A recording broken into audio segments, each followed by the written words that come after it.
Welcome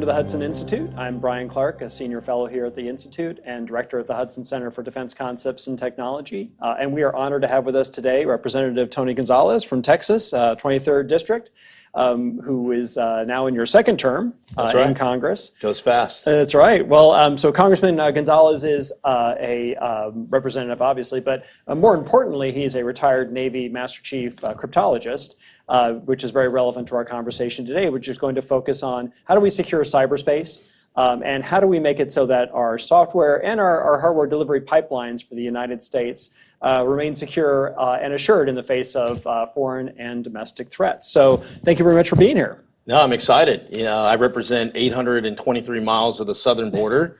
So oftentimes the discussion is on a physical barrier and security. It's always good to talk about the virtual space. Right. Well, there are no boundaries. Exactly. Well, in a lot of ways, it's a much more challenging space to secure. Absolutely. The border is obviously very difficult. Yeah, but, sure. Cyberspace, you can't see it, you can't touch it, you can't hear it, but you got to be able to protect it. That's right.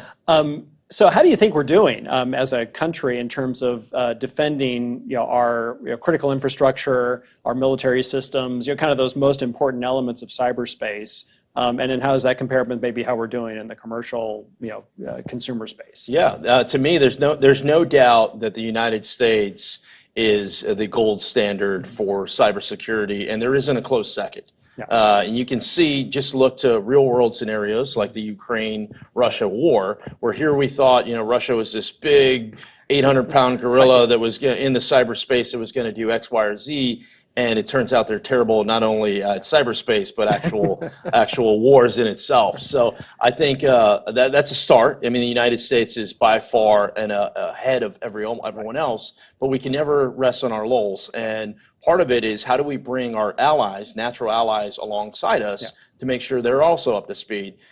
The way I look at it, it's not only your traditional Five Eyes, your traditional kind of partners that have been with you for decades. It's also creating other partners that may not traditionally be aligned, but once again, in cyberspace where there are no boundaries, you may have common interests. That's a great point, because I think a lot of times we get focused on the Five Eyes and these closest intelligence sharing allies, because we're thinking of everything in terms of the secure military information system, the intelligence gathering systems. But there's a lot of other parts of cyberspace. Yes. And we need to think about cooperation outside of those. So countries like Japan, Korea, Israel all offer a lot of skill in that area. Do you see opportunities for us to work more closely with their government services, or is it maybe the commercial sphere where we can maybe get a lot more of that cooperation going? I think all of the above. You bring up a good point. This was a space that was predominantly in the defense and national security realm, and now it's in everything that we do. Yeah. I often say each company is an IT company first, and then they do other stuff. Then they sell widgets, or they transfer oil or gas, or they teach education, or healthcare, you name it. So it's muddied. I mean, it's in everything. And when I think of partners, I don't just think of the more traditional partners, but I think of Taiwan, I think of India, I think of these they may not have access to our most sensitive things, but maybe they don't need that. Right. And to the point of industry is so critical to it all. I go back to my time in the Navy. Oftentimes, and I'm dating myself a little bit, we'd go, all right, we need this piece of equipment to do this job, and we didn't have it, and it would take us X amount of time to get it, so we just go to Radio Shack and build out our own kind of piece of equipment. And that's what industry does, is they can fill a need real time, not go through the defense procurement process, and then wait 6 years to get something that's already obsolete. And in technology, I think that's what you got to do. You got it real time, real world scenarios. Right, and we're starting to see that when you look at how microelectronics has evolved, right? Yes. Because it used to be that you pretty much had to build it all yourself in the military because you needed custom chips, you needed things with certain characteristics, and now you're finding that we can go buy a lot of this on the open market and then use software to be able to take a high-end chip and use it for something like a radar, or a radio system. So with that, as we evolve the military microelectronics ecosystem to be more commercially derived, what kind of cybersecurity challenges does that present? I mean, do we have to think about things like zero trust, and how do we do that? No, it's a good point. And kind of back to the United States being the gold standard, the issue is you have to get it right every single time. When you play defense, you have to get it right every single time, and you're just not going to do it, especially when it's no longer your traditional actors that are attacking you. It's everybody who can afford an off-the-shelf system now, right? It's not just good guys and bad guys lining against each other. It's all this gray area. So my approach has always been, if you're playing defense, you're losing. To me, the best defense is a strong offense. And this is what I'd like to see the U.S. government really work with industry, work with academia, and find ways where we can use our offensive capability in a manner that is a deterrent. Is to go, hey, look, you can hack us all day long. We're not gonna get you every time. But if you do, here's the hammer that's going to come knock you over the head. So that's a good point. Cybercom adopted, I guess maybe 5 years ago, this new approach of forward defense. We're going to operate inside of opposing networks.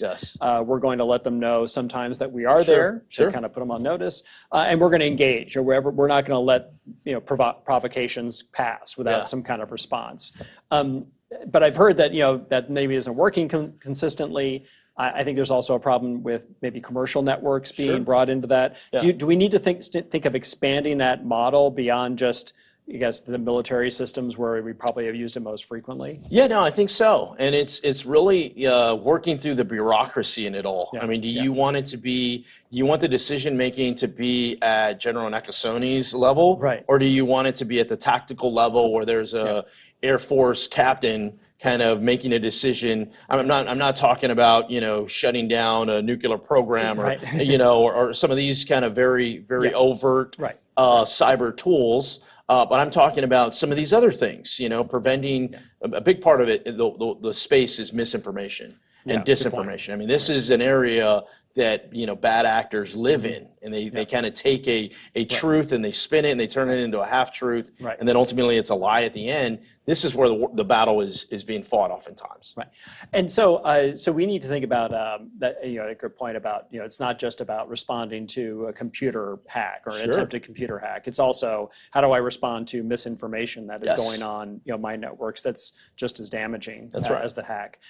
So do we need to think about maybe empowering industry, commercial, because a lot of these networks are not owned by the government. That's right. There are things that are being operated by commercial providers. Do we need to deputize them essentially to start doing this? Yeah, absolutely. I mean, when you think of misinformation, you think of elections.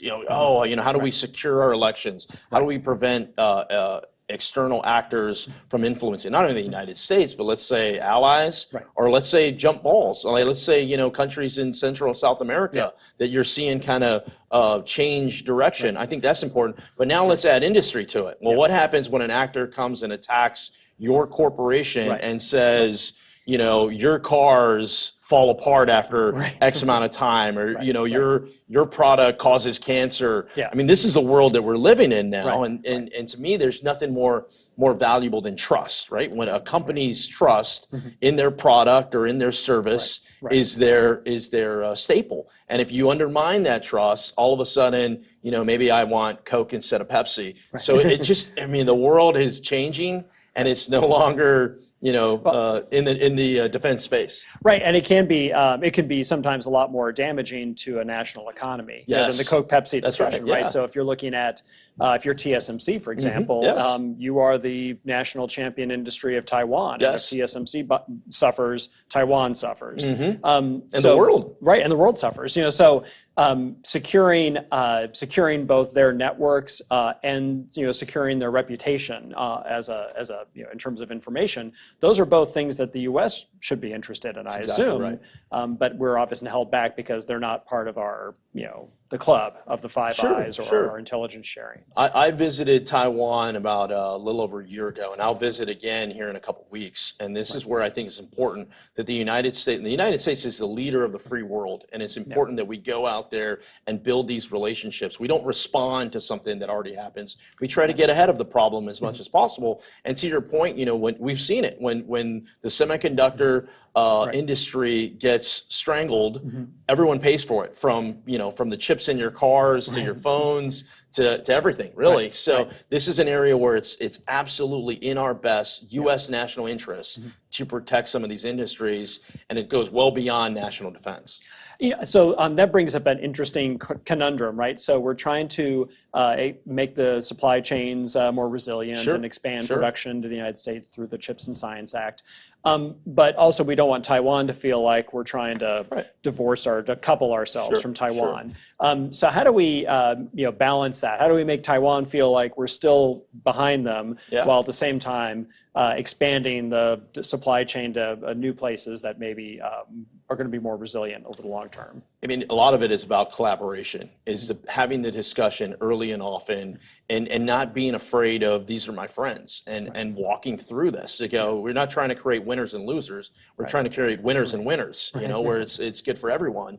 And I also say it's not just the White House's responsibility. In Congress, the easiest thing to do is to punt to the executive branch and then blame them for everything that's wrong. And be like, oh, see, they can't get anything done.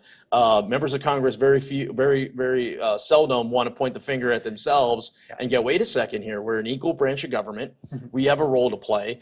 Part of what I've tried to do, especially in this political environment, is find ways where we can come together and go, wait a second, we can have difference of opinions, we can have different philosophies, but we should all be rooting for America to continue to be the beacon of hope and the leader of the free world. Right. And so to that end, as we look to try to secure cyberspace, we need to be securing cyberspace not just when it comes to the United States. Then we need to, the attack surface is such that if you attack Taiwan, if you attack Japan, if you attack Korea, you attack Europe, you're going to impact the United States. So I assume it seems like what you're saying is it's in our own best interest to help these other countries and companies improve their ability to protect their cyber exposure. Absolutely. It's all fun and games till all of a sudden I can't get, a vehicle because there's no chips. And you're seeing the world is very interconnected now. There is no longer this, what happens over there doesn't impact us. And there can be Europe or Asia or the Middle East or South America. The world is so interconnected. I think it's important that America be on the forefront of it and build these partnerships. It's the reason why I do so much foreign travel and try to build these relationships out and get ahead of some of these problems. And once again, how do you put the bad actors on their heels to go, wait a second, we're not just playing defense here. We're not just going to let you hack us or our allies and get away with it. There's got to be some repercussions. Right, and which and that's I'm glad you brought that up because this is an area we've been looking at Hudson. Is how do you put bad actors on notice that you're going to try to deter them because otherwise they could be encouraged, right? So China has done a lot of gray zone activities over the last decade or so where they've harassed their neighbors, they cut off sea lines of communication, they build islands and they put weapons on them in the South China Sea. So they're kind of pushing the envelope in terms of forcing their opponents to relinquish sovereignty or to give in to Chinese demands when it comes to the ability to control various places in cyberspace, in the waters or on the air. The most recent being the balloon that recently floated over the United States. Gate. Another example of China pressing the envelope when it comes to sovereignty. So how do we need to think about as a government better securing cyberspace because there are so many parts of it that are not under the U.S. government's control. So very little of it is actually under the U.S. government's control.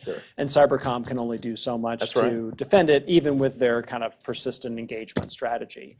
I mean, how do we get the commercial actors in here to be able to better defend themselves and be part of a unified effort to shut down efforts to hold at risk cyber targets? I think one is you have to understand that the actors have changed. A lot of the actors have remained the same, China, Russia, Iran, and North Korea. Some of these actors have remained the same. But now everyone is in this space. And what I mean by everyone, once again, going back to the border, I represent 42% of the border. Well, cartels have gotten extremely rich off of what has happened the last several years. So their businesses, their corporations, they're going, hey, how do we diversify our portfolio here? And maybe we don't just do fentanyl, maybe we do fentanyl, human smuggling, and now maybe we do ransomware. Maybe we do some of this. And so I'm seeing more and more of that, of these actors that normally weren't in the space building out these teams, and everyone has a farm that they're kind of creating and going from there. That's one, is the actors have changed. And I think that, once again, going back to every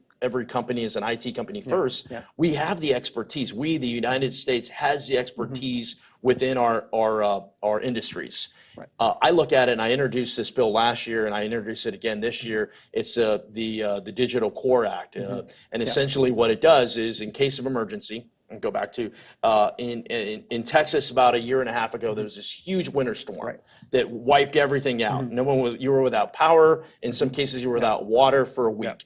Didn't matter your big city, small town. Didn't matter how much money you had in your wallet. Didn't matter the color of your skin. Everybody was without power.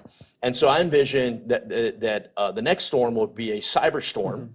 And when that happens, who helps turn on the power? You mentioned it earlier. Yes, we've got Cybercom, and yes, we've got some of these traditional infrastructure, but now are you responsible to turn on little old Uvalde? Right. You know, who's going to go? Yeah, Uvalde needs to go first. Everyone's going to have a pecking order on what gets turned on first. I think part of what we need to do is we need to deputize, if you will, the industries and allow them to serve in a federal capacity for a limited time. You know, I'm not trying to kind of create a new system here, but just go, hey, in case of emergency, break glass, we have the expertise, and they will help turn on, return on the infrastructure. Right. So, you know, to broaden that discussion, to talk a little bit about industry, I wanted to bring in some additional panelists here. So I want to turn to Cliff Bean from Peraton, and also our own Jason Weiss from Conquest Cyber. So we're going to have them come on up now. We're going to have a discussion talking more broadly about the role of commercial technology in cybersecurity. Jason Weiss, here from the Hudson Institute, as well as from Conquest Cyber. Jason was previously the Chief Software Officer for the DoD, the first one, as it turns out, and is also a former Navy cryptologist. And to complete the trio of cryptologists, Cliff Bean is here from Peraton, where he heads their Navy business, but Cliff was also a career cyber officer in the U.S. Navy. And served in many capacities, focused on strategy and guiding the development of our cyber capabilities. So working at the highest levels there. So thank you very much, Jason and Cliff, for being here. So we were just talking about how we need to think about deputizing or bringing commercial industry into the fold when it comes to cybersecurity. I assume though that it's not just in terms of response. How do we do this in the day-to-day when it's not necessarily a crisis? How should we be thinking about bringing more of the commercial expertise into the government's, in a lot of cases, relatively outdated IT capability? Yeah, first I'd say it's great to be surrounded by so many cryptologists. And when I was in the Navy, I would always joke, everyone knows CTs run the Navy, cryptologists run the Navy, and now it's apparent that cryptologists are everywhere, even outside of the Navy. So it's great to be around that. I mean, to your point on the day-to-day, and this is really how you get ahead of a problem, there has to be more collaboration with government, industry, and academia. I think that in itself, that is a recipe for success. And when you have more of that, all of a sudden you're getting ahead of the ideas instead of responding to it. As a member of Congress, I'm leaning towards people in these spaces to give me advice and craft through it. Because when you mention cyber, everybody wants a cyber bill. Oh yeah, put it together, cyber bill. And their knowledge of it may be 1 inch deep. And my knowledge may be a little deeper, but the longer I'm retired, the more I become a dinosaur, and it doesn't take long before all of a sudden, the techniques that you were going off of have changed. You're seeing that space immediately change. So it's how do you work with industry and academia to craft legislation that ultimately improves the problem, doesn't create more problems. You see it all the time on the Hill. You have these bills that have great names, great intentions, and in reality they have second and third order effects that are only going to cause more problem. I'll give you an example. As you kind of create these CIOs within these corporations, that's great, right? You have this leadership in there. But if I'm a mom and pop shop where I'm already the accountant, I'm the janitor, and now all of a sudden I got to be, the networks analyst that handles it. It's a lot of different hats to hold. It's one thing to encourage that and create more. It's another thing to go mandate. You will do this, or you won't have access to these grants or these other things. So I think that's where, to me, as a member of Congress, I look for collaboration. I think we need more of that ahead of it. That's a good point. CMMC has been a particular area that people have complained about quite a bit. But so Jason, you've written on this on the use of commercial software expertise recently. So how should the government tap into that? So building on what the congressman said, I think if you look at the models that exist out there, we often think about force multipliers, right? And a common way to achieve that is through this train the trainer model. And when you look at secure software development, right, where do our cyber problems come from? They come from software. If we think about securing the software development, if we were to employ and maybe pivot something like a train the trainer model, where you went out there and you looked at these institutions and these organizations, academia, and said, hey, you've got a really secure software development ecosystem. Let's make that more accessible to other folks. What we see often as the problem is that small business is almost disincentivized from contributing and helping with government because they see regulation, they see paperwork, they see terminology like seed rules, and they go, what is that? I'm out. You see problems with the seed capital rounds. The venture capitalists will look at that funding model and go, the time and investment to do something with the government versus just focusing on the private sector, let's go private. If we were to look at how we can accredit the secure software development enclaves, the software factories as they're called, and actually allow these startups to have the ability to build secure from the start, we overcome part of that chicken and egg problem with doing business with the government. The government wants you to be secure and accredited before you can ever get on their network, but to be secure and accredited, you have to have a government sponsor. Well, how do I get the government sponsor if I'm not built secure? And so there are a lot of organizations that have started talking about why doesn't the government open up and say, hey, look, we're going to show you how you can engage in secure software development on one of these certified ecosystems that's run and operated by industry, academia. And now we've overcome that problem. You don't have to have that government sponsor first. And that's a really simple, low-hanging way to approach the cyber problem is start with shifting that security left, allowing these small businesses to build secure from day one. So Cliff, jumping off of what Jason was just talking about, Peraton does a lot of software development for the government. And I know you're trying to bring commercial models of software development and software pipelines into that process for the government. How has that gone in terms of the challenge of trying to work within a government acquisition framework, but use commercial SecDevOps type models? So we're doing that in many contracts. Some for the Navy, there's a demand from the customer to transition to more regularly updated code and updates, to the capability. I think the challenge, if I could frame it a couple ways, if you listen to the flag and general officers about things like, JADC2 or Project Overmatch or whatnot, they've got the vision. They're saying the right things. The problem is when you get down to the RFP, the actual request for proposal, it's a cut and paste from 5 years ago and probably cut and paste from 5 years ago, right? And so I read RFPs and they're not modern, right? They're not leveraging what could be. So first of all, I think there's part of the government that should modernize what we're asking the contractors to provide, because it is ours to provide what they ask for, right? The other thing is, we do not build the resiliency into the tech that is sold.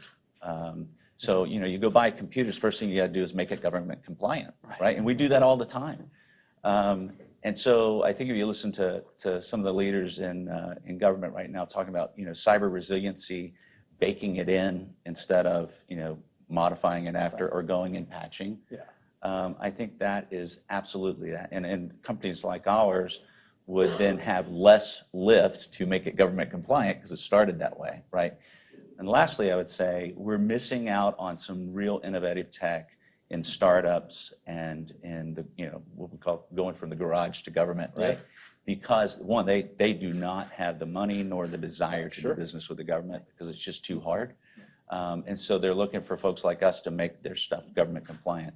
I think that's a model that we could leverage to get some of that cool stuff out of young people's minds and into the hands of warfighters that would be far faster than the current acquisition process, right?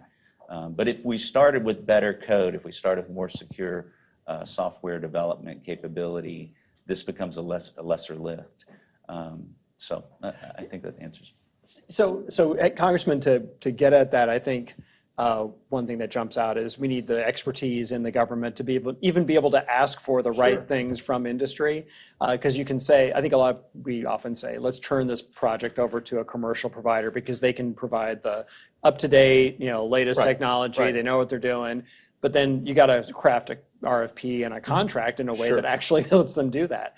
And we just lack that expertise in the government. How do we bring more of that, kind of cutting edge, expertise in this area that's very dynamic into the government, which is sort of built around the idea of stability and people join the government and be there for 30 years? I think a large part of it is less of direct transfer and more of an ecosystem. If you build an ecosystem that encourages government, academia, and industry to collaborate together on a daily basis, right? In San Antonio, I'm lucky to be in San Antonio, where we have NSA Texas. We've got UTSA, one of the leading institutions on cyber, various different forms, and then we've got access to large corporations as well. And so when you have these ecosystems that create this environment, you break down some of the barriers and you have more direct collaboration. And so if I'm a customer, let's say I'm the government looking for an RFP to be delivered, and I'm going, I could go this route, or I have the answer right here from this startup that would otherwise never have access to me or any of these other things. I think that's a big part of it, is these ecosystems. And I guess you could do what Cliff is talking about too, where you can pair up a more experienced government provider to work with a startup to help them make their pipeline compliant with government requirements. That's right. So can Congress try to create more of those sort of, I would say nodes of, where you can have this kind of ecosystem develop? I mean, it sort of naturally happens in places where you've got NSA cited sites, but is there more that the government can do to facilitate that? I think so, and there's an economic piece to this, where if you build these nodes or these centers, and all of a sudden you can thrive. So I think there's an opportunity through that lens, through an economic lens, to help craft that. And once again, I think a big part of it is getting lawmakers out of the mindset of, I am going to dictate to you what you need to do, right? And oh, by the way, that's going to take years to get over the finish line. So when it is law, it's already obsolete. And kind of give you more, instead of creating more restrictions, creating essentially less restrictions and allowing you to operate in a manner that is useful. And you can tie, some measurements to go, and hey, if you don't do this, you're not going to get this, and encourage it to kind of to work. And it's not just a blanketed, we threw money at it and mission accomplished. You can go, we threw money at it, and if you want more money, show us some progress. Yes, exactly, some return on investment. But I think more of that, and this is where, once again, lawmakers all want to have a cyber bill that goes, I have solved the cyber problem. And you go, okay, well, first off, what is cyber? You got to drill down. It's not just this one term that, checking the box. I think that's a big part of it. It's just helping create these ecosystems that thrive. Right. And I think that brings up a good point about this idea that this ecosystem gives you the ability to bake security in from the start, as opposed to this being a firewall we're going to build after the fact. We're kind of closing the barn door after the horses are already out. So Jason, you've written a lot about this idea of changes to how we do software acquisition or leveraging the authorities that exist more effectively.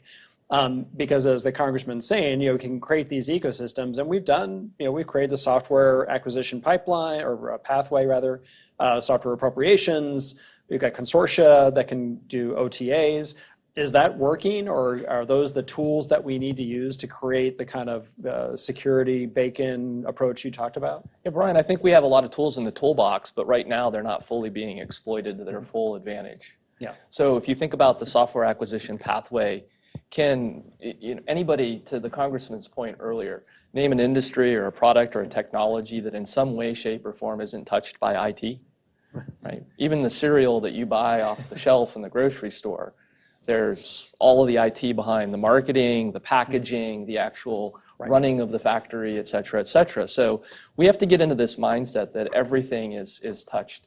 And so when you start looking at things like the software acquisition pathway, that can be applied to virtually every single procurement across the Department of Defense. And those concepts can be applied across the totality of government. So in the case of the pathway, it actually has a user agreement. And that user agreement says, hey, look, you have to have total access to somebody who can speak and make decisions, act as a decision authority on behalf of the user population that this software is intended to serve. And that's very powerful, because when we think about cyber and we think about software development and the speed, that ramp to rate, how quickly can we put out a patch in the event of a 0 day, having that ability to get that decision right here, right now, hey, is this going to work? As opposed to, I've got a meeting next Tuesday from 1 to 3 and we'll discuss it. Right? It's those types of pivots that we need to make. We've got some tools, but we're not fully maximizing them. We're not leveraging them and embracing them, in my opinion, at the level that we should across the government. Right. Which gets to this idea of, how does the government tap into the expertise, right? Because we may never be able to get inside government the level of expertise you need to be able to make all those decisions independently. So you need to work with industry and with the academic community more effectively. So Cliff, you guys have experienced the transition to these new tools for software acquisition. Has that actually, have they been paying off, or are they still being used very sparingly? I don't have a good sense of how effective. No, I think so. In all situations, going to a DevSecOps approach is faster, better. The challenge I think we see is not in writing the code and modifying the code to deliver the features that are being asked for and desired. It's then getting it approved. Okay. Yeah. So I modify it significantly, and now I got to go through some ATO process or something that is not modified. So on the government plug-in to that, often we're still doing waterfall approach to approving the development with a DevSecOps approach to developing. So we can write code really quick and have it tested, validated, and be confident in it. It's often that delay, and we're working with our customers, long-standing. We have a contract with NavAir that is in my portfolio, and we work with the government partners to say, we could go faster, but we need you to integrate your team into ours in order to do that, right? So, but I think as well, to the workforce piece, I would just add that, often the barrier to get into government is pretty steep, and I think, the younger generations, will have more jobs by the age of 35 than, I only had 2 jobs, right? So how do we make it easier to jump in and jump out, right? And so especially the NSA, if I think, we had young sailors, soldiers, airmen, Marines, Coast Guardsmen that would have loved to have stayed in Hawaii. And they had the certs, they had the clearance, but it takes forever to flip their badge, and they can't afford to sit there forever. So how do we make it easier for folks to be a part of an ecosystem, go work with industry, learn a lot, make a little money, come back to a Govy job? That's right. I think we need to look at ways like that. The reserve issue also, some of the folks doing this work in cyber they wouldn't fit well into one of the service reserves. That's right. But if we had a reserve where maybe you didn't have to have a haircut, that I think has got some merit to it of getting the civilian, allowing them to serve, right? I want to add on that. Speaking to the choir, I want to add on that. That was a big part of the Digital Reserve Corps, is not to create another element, is just to tap into a pool of folks to go that are very patriotic, that love this country, want to help turn the lights back on, but maybe they don't want to be a Marine and do 100 push-ups, or maybe they don't want to stop smoking marijuana or whatever it is, right? And I don't need you to, right? All I need you to do is grab your keyboard and help turn the lights back on. I want to also mention one thing is, why is this important to the everyday person, right? And oftentimes we get in these routes and they go, well, that's fine, that sounds great, but that's not going to impact me. So I visit this this facility that manufactures adult beverages, right? So there's liquor as far as the eye can see, right? We're there and they're showing me all their automated systems and they're just so proud of how efficient they're being and this, that, and I go, what if I told you, if I was a state-sponsored actor, that I wouldn't shut down the oil pipelines, or I wouldn't shut down the banking institutes or the healthcare? What if I thought, hey, I'm going to use my expertise, my influence to shut down the alcohol in which a country consumes? And all of a sudden, that's what I wanted to do. And I go, how would that impact everyday life if all of a sudden you can get your booze because somebody hacked your system? And you could see the glaze over their eyes to go, holy smokes. And I go, this is why cybersecurity is important to you and to me. Right. So it's those kind of those everyday things. Well, and that's a good point about the digital core, is that those companies aren't going to have the expertise to necessarily protect their systems like they should. So those SCADA attacks, that's probably a really soft target, I assume, for somebody to go after. But if you had a core, a reserve core of people that could go out, and part of what they do is survey these companies and help kind of bring the better practices to them, it seems like that'd be a really beneficial dimension of it. Jason, I wanted to follow up on something that Cliff had brought up about ATOs, a continuous authority to operate, which is something you've talked about. Is that something we can afford a commercial, or let's say an industry provider to do today for software, where they can just kind of keep pressing as they develop new capabilities and work those into the pipeline and yes, one of the confusing aspects of CATO is there are many across government that think that that's actually a reduction in cybersecurity, and that nothing could be further from the truth. What we're saying is, instead of a paper checklist every 3 years that says you're compliant, we want continuous evaluation of the way that software is built, designed, delivered into a production ecosystem. And that CATO consists of a couple of key ingredients. The first is the idea of the secure software development factory that we already talked about. The second is this idea that you have to have continuous monitoring. And to me, continuous monitoring isn't, hey, I'm going to show up to a meeting once a month and look at some PowerPoint slides. That's not continuous monitoring by any stretch of the imagination, right? Getting people used to this idea of real-time dashboards, actually looking at the vulnerability, the risk, the exposure, what the impact is of these new designs that are being pushed out in this release this week. We can do these things. We have the aptitude to do these things. We just have to understand that we have to pivot from the idea of a monthly PowerPoint to, I'm going to look at a live and living dashboard, look at my risks, look at what my exposure could be, what the mitigations are, and go, yes, let's go ahead and ship that code. And so I assume that's how a pure commercial play company would do it, right? This is not correct. This is sort of unique. Correct. We see that all the time, even in my current position.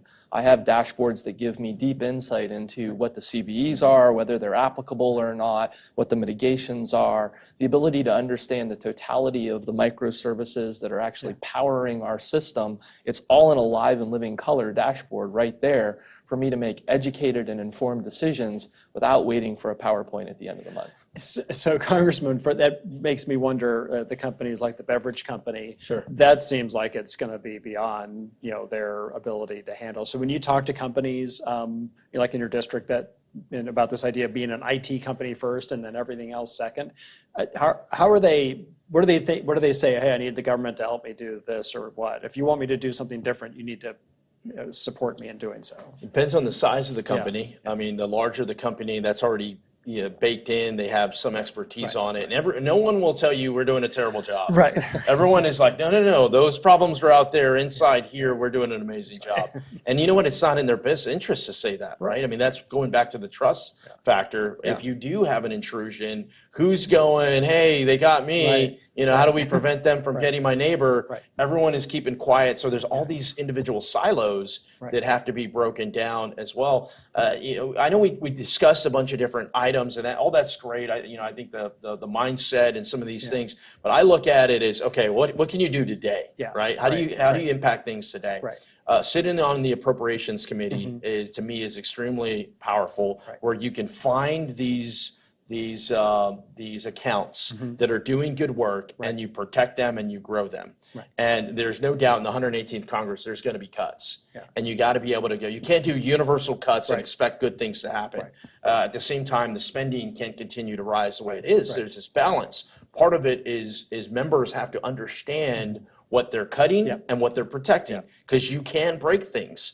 And so one of the things that our office has done is, hey, how do we understand these accounts line by line that are doing good work? And I think that's one area where industry can help, and to go, wait a second, this is something that works. we need more of this, or this is something. I'll tell you, no one has ever come to my office and said, hey, Tony, can you give us less money, right? It's always, we're the best, we're doing more money. Right, but exactly. the more lawmakers can understand that, Yeah. I think from an appropriation standpoint, you can protect the things that are working instead of taking a step backwards. Well, so, Cliff, from the perspective of an industry provider, what do you think are some things that the government has started with regard to software delivery and cybersecurity that are working, and that should be protected as we think about what to do in the next Congress or this current Congress? Yeah, so I just had the privilege of hearing Chris Inglis speak about what he's been doing, and I'm more optimistic about the view looking forward. The analogy that he gave that I thought was powerful was, if you think about being in a car in the 1960s compared to today from a safety perspective, it's night and day, right? I mean, we didn't even know where the seatbelts were when I was a kid, right? They were tucked behind the seat. But what happened? Government didn't legislate it all, right? It was some legislation, it was some regulation, but it also was the manufacturers got behind it, and they decided it was important to them. So a few things, that are different, right? We have a shoulder strap that we didn't have when I was a kid. That was industry innovating to make it safer. Airbags, industry innovating to make it safer. Volvo commercials when I was a kid running a car into the wall, it was kind of like getting awareness that we can make the vehicle safe. And so they transferred all the risk from the end user, not all of the risk, most of the risk from the end user to when you go buy a car, it's got safety features, including anti-lock brakes and all of that, right? And you don't then take it to an aftermarket to make it safe. It's built in. And I think that approach in this to how do we make the average American safe on the internet, which we're all now connected for everything we do, but it's not necessarily a safe environment, right? And so I think that line of thinking creates less expensive than us saying we're going to pour a whole bunch of money into this. It creates market forces that have an effect. So build the resiliency in and be less responsive because you were better, you had more resiliency to start with. And my last point on that is the user still has to put the seatbelt on, although that annoying buzzer keeps me from doing that. But you could have a Ferrari, if you decide to drive that off-road, well, that's on you, man. It's not what the manufacturer intended for. So I think it's a good model. Also, semis, right? It takes more licensing to drive a semi than it does to drive another vehicle. So I think it's a good way of looking at the space going forward. So, Congressman, what are some ways that the government can incentivize companies to start to differentiate themselves based on what they have in terms of cybersecurity? I mean, Apple has obviously made that part of their privacy as part of their marketing effort. But is there something that the government could do to try to make market forces start forcing people to bake security in when they build software?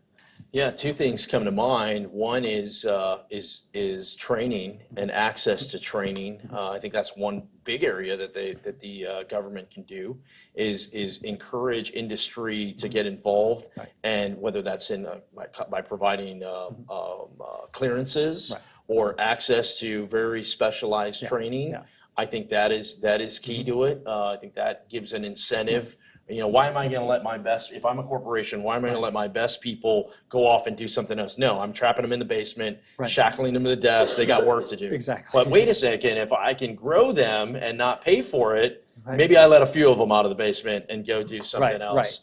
I think that's a big part of it. Yeah. And then the other is just is once again creating these environments that allow for it. Yeah. And these environments aren't where we think they were. Right. I mean, we think they rely on national security space, and they're in everything. Yeah. And we got to view the world through that lens. And it's not just the United States. Yeah. It's in every country. Mm-hmm. And so we got to be able to go, yes, it's important that U.S. companies are taken care of, but how do we partner with these other countries that create these relationships and strengthen their networks as well? Right. And so you try to make it so that these partnerships, these ecosystems, part of the price of entry, if you will, is having the correct processes. Is that what we're, Jason, we're getting at is the idea that you need to have, it's not that you have to be certified at a certain level, but you've got to have the right processes in place to be able to participate. I think it crosses all three of the components of innovation, right? People, process, and technology all play an important role there. Before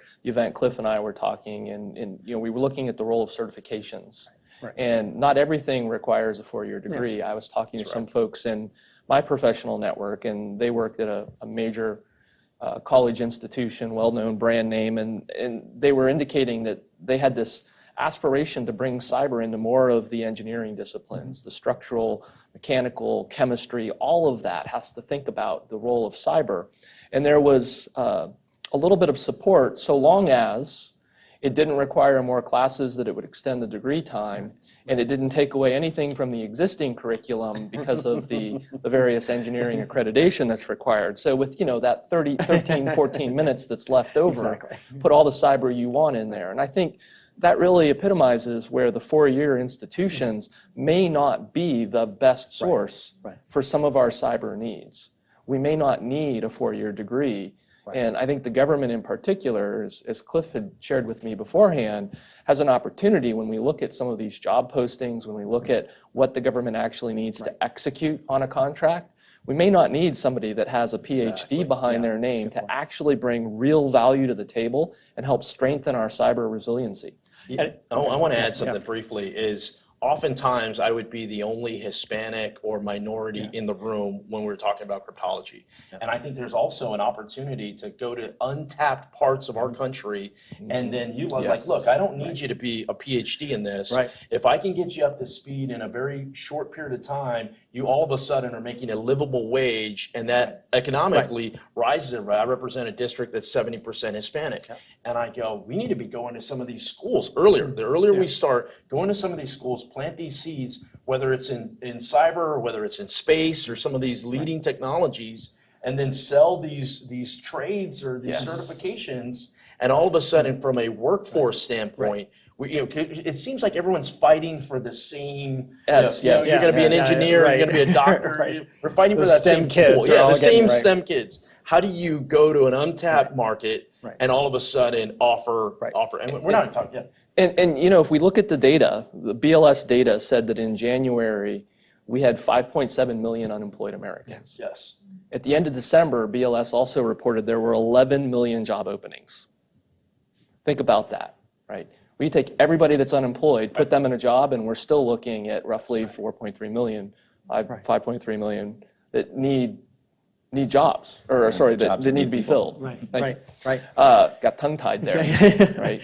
But when you start looking at those reports and you look at that data, there's a lot of underreporting of people that are interested in jobs that aren't showing up in that data that may excel in these areas. And have the aptitude to do these jobs. And if we can figure out creative ways to partner, public-private partnership to engage at that level, it could be a game changer. We haven't even talked about immigration yet either. I mean, there's a lot of opportunities to be able to, if you think a different way and you build it out a certain way, I think there's a lot of opportunities for us because the world is competing for this talent.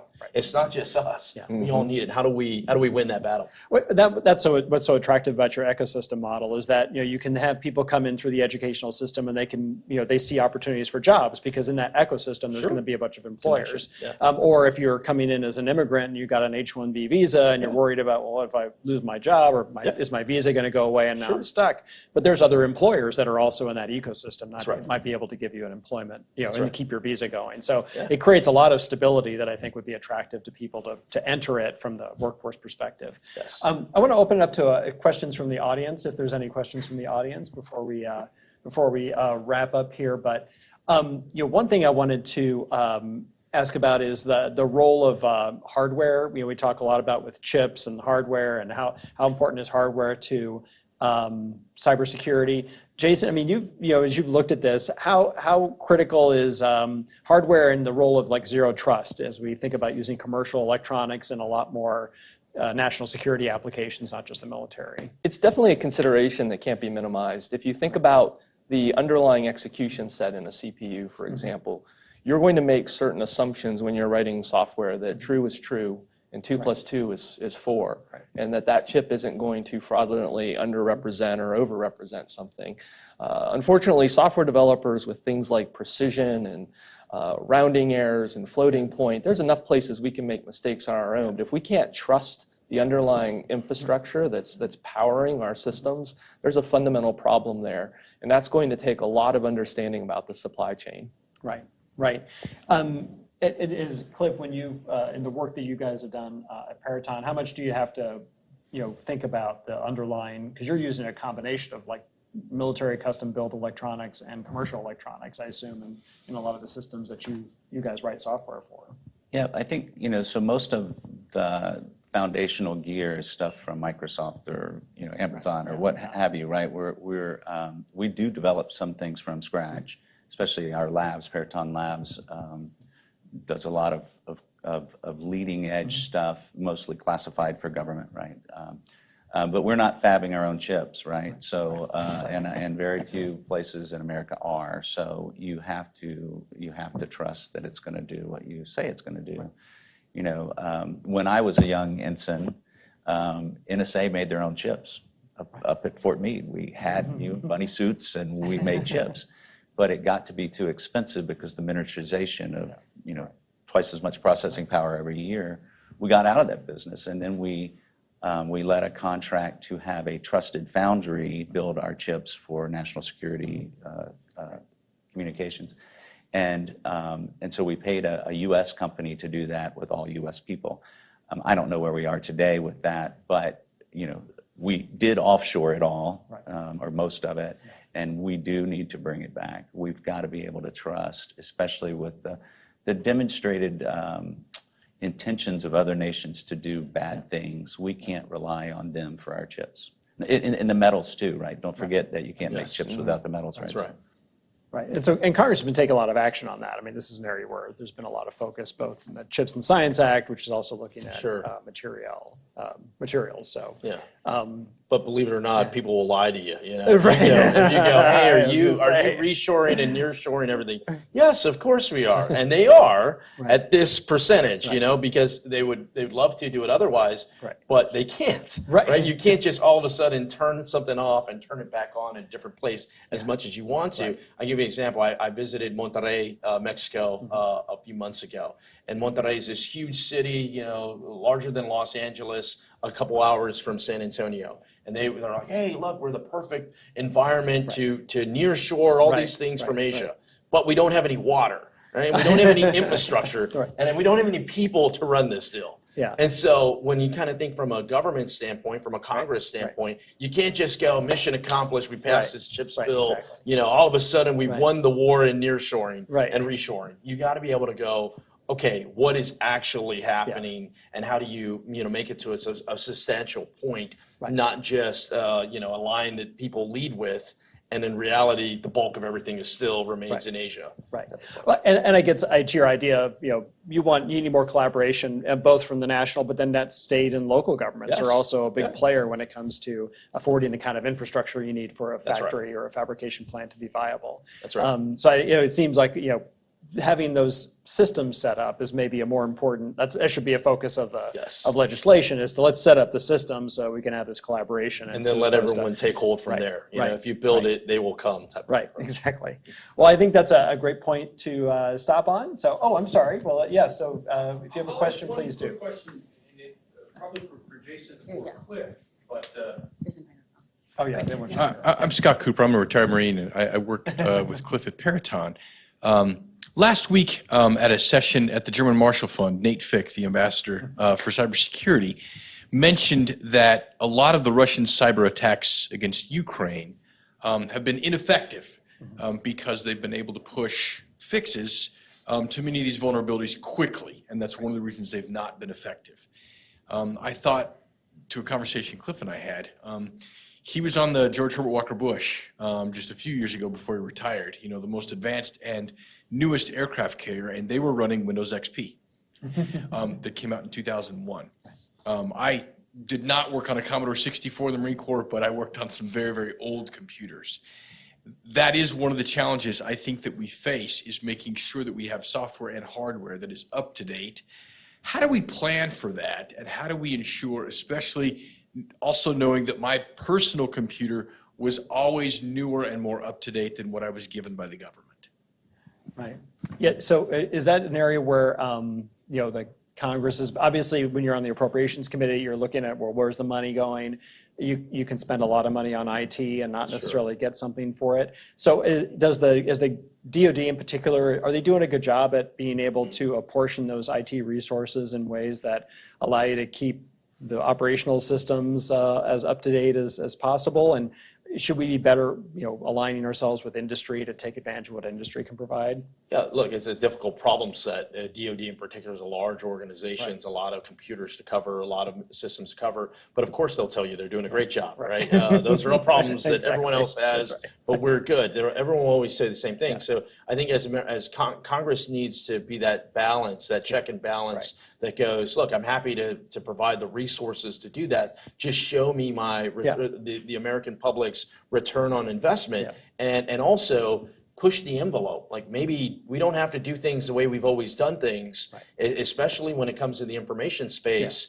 We need it today. We're going back to that real world environment, and it's no longer just our most sensitive computers. It's everything that we operate in. So, and it's no longer against the traditional actors. It's all these actors that are going, I may not be able to hack in the SCIF, but I can sure hack, something else, on the surface of the ship. Some of the softest targets in it. So I think that's the role Congress should play, is not take away the money. Not like you're not going to get any money. Like, look, you're going to get the resources you need to do the job. All I want to know is make sure those resources are not just going to archaic systems that are 6 years behind. I need some, cutting edge stuff. Different way of doing it. And Ukraine's done that, in the breach, right? So they've been forced. They've been forced to. Right. So they've been forced to take advantage of commercial technology. Taiwan's another one. I mean, and here are Israel's another one. I mean, these countries that are, whether they want to or not, they are on the front lines of it. From a United States point, how can we learn from that? How can we go, okay, what are some of the things that work, that don't work, and how can we incorporate them into our larger systems? Exactly. Yeah. Well, thank you very much, Congressman Tony Gonzales, for being here today. Thank you. Jason Weiss from Hudson and from Conquest Cyber, and also Cliff Bean from Peraton. Thank you all for being here today. We appreciate your time and the great discussion. And from the Hudson Institute, thank you for being here. Have a great day.